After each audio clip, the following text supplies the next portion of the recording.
saudara-saudara sekalian, akan saya paparkan pada saudara tentang kajian studi kasus dan merupakan sebagai acuan psikotes tingkatan layak uji kepatutan rasionalisme segenap lapisan masyarakat komponen bangsa Indonesia untuk dan atau mampu berpikir cerdas dan tegas dalam sikap. Image dibentuk, opini dikembangkan. Ini nyata ada di Indonesia. Merupakan kerja maksimal institusi kelembagaan legislatif, eksekutif, dan yudikatif. Sebagai budaya bangsa yang patut dibanggakan. Tidak harus saya tunjuk. Seluruh rakyat Indonesia sepakat bahwa budaya plus-plus, sistem tata negara, dan sistem pemerintahan sebagai pemegang otoritas layanan publik, semua link sektor birokrasi suka menu plus-plus. Yaitu 1. Gratifikasi alias suap. 2. Korupsi alias maling berdasi. 3. Kolusi kasat kusut. 4. Nepotisme alias takut miskin. Ditanyakan, adakah pejabat negara yang tidak dengan 4 hal tersebut? Dilihat dengan jelas pakai kacamata kuda. Adakah pejabat negara yang kere? Kalau rakyat negeri ini, bangsa Indonesia yang kere, adakah yang mampu dan sanggup menghitungi? Data statistik palsu dan tidak akurat. Silakan tunjuk dan pegang hidung kalian masing-masing dan katakan pada mereka, itu belum termasuk saya. Itu belum termasuk saya. Itu belum termasuk saya. Itu belum termasuk saya. Budaya markup dan suka main angka merupakan gen baru profil manusia berhati iblis, berjiwa setan. Dan apabila suatu negara dipimpin iblis berwujud manusia dan berjiwa setan, apa yang akan terjadi?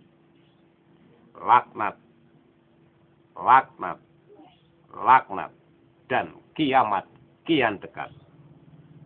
Fakta membuktikan apa yang terjadi di seluruh belahan dunia saat ini.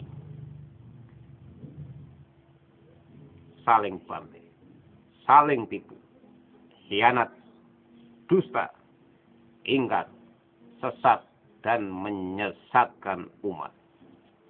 Terpenuhi sifat-sifat iblis yang sesungguhnya. Inikah tujuan hidup yang kalian mau? Surga sepi penghuni, dan penghuni neraka padat merayap. Ironis. Psikotes untuk kalian, segenap komponen bangsa Indonesia, agar kalian cerdas kemampuan berpikirnya dan tegas dalam sikap. 1. Dari rakyat jelata hingga pejabat negara. 2. Dari balita hingga sarjana, kaum intelektual bangsa ini. Sebagai parameter objektif tingkatan pembanding rasionalisme bangsa yang tertipu dan gampang dihasut. Uraian singkat studi kasus sampel analisis diambil dari dampak tindakan kelompok teroris yang sesat dan menyesatkan masyarakat, yang penuh dengan ancaman, kecemasan, ketakutan, dan traumatik psikologis mendalam dengan menghalalkan segala cara, apapun sistem yang harus ditempuh.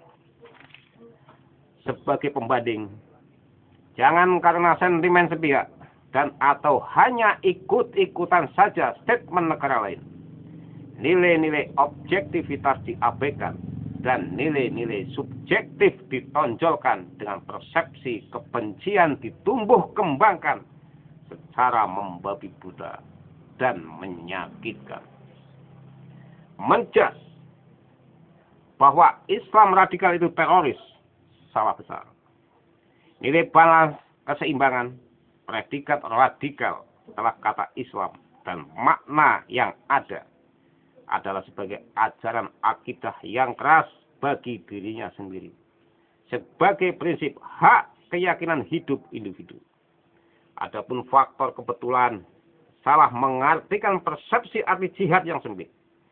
Sengaja disusupkan pihak-pihak yang punya kepentingan secara politik untuk mengganti ideologi bangsa dan konstitusi dasar negara yang sah, Pancasila dan Undang-Undang Dasar 45 dengan ideologi lain.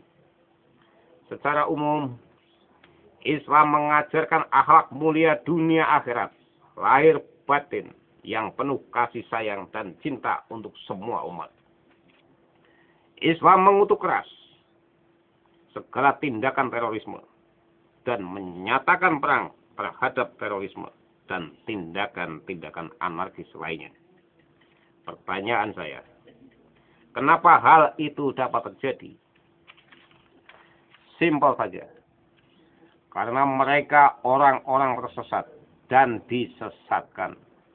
Tidak memiliki kecerdasan yang cukup dalam memahami telaah konsep ideologi berbangsa dan bernegara.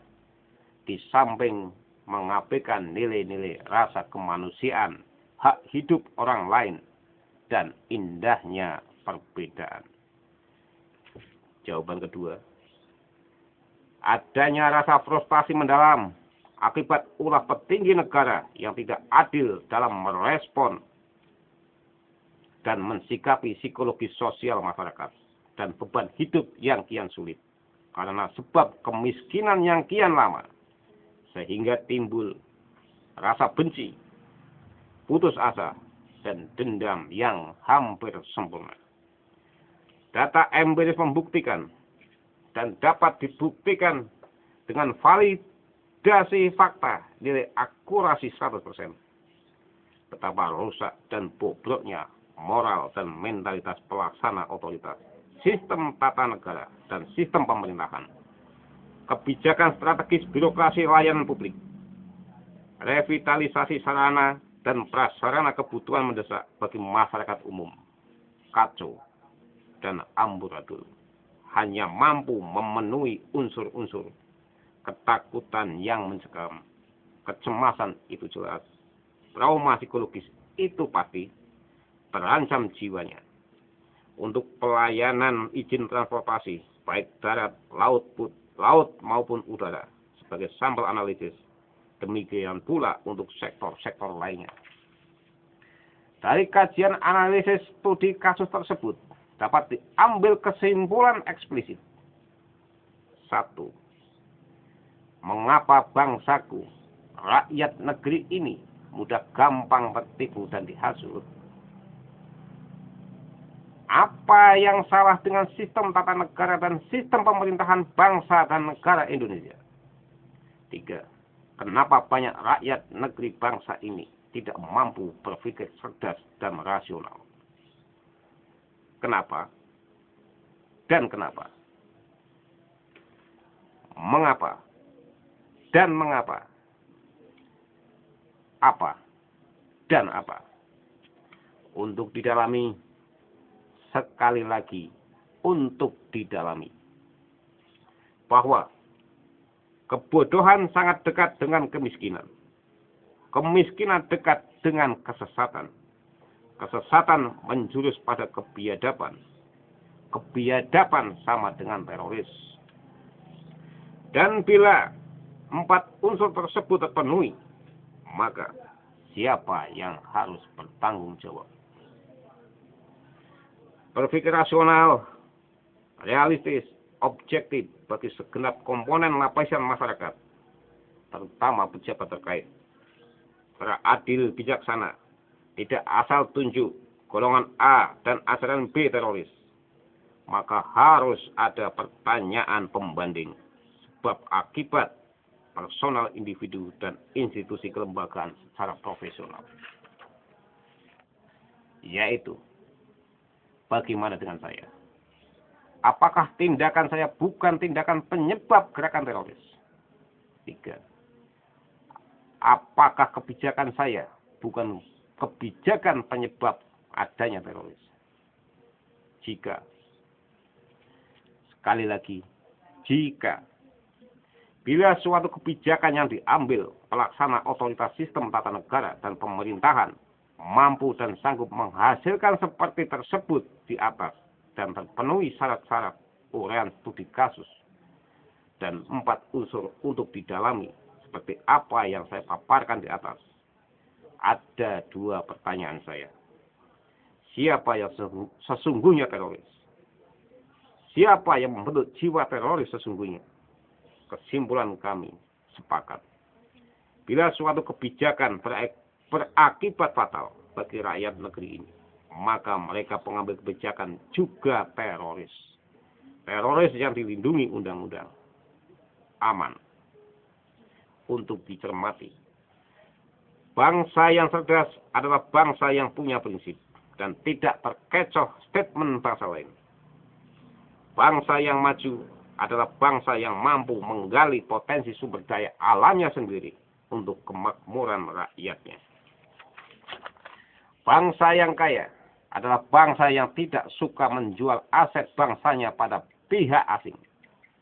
Suka hutang, ngemis sana sini. Bangsa yang berbudaya adalah bangsa yang punya malu pada rakyatnya dan tidak merampok hak dan milik rakyat. Studi banding nggak perlu jauh-jauh dengan budget anggaran yang besar hanya untuk jalan-jalan. Inti masalahnya ada di depan mata. Dan jangan suka nyontek bangsa lain, sebab bangsa yang suka nyontek bangsa lain sama artinya memproklamasikan diri sebagai bangsa yang goblok lagi tolol di mata dunia.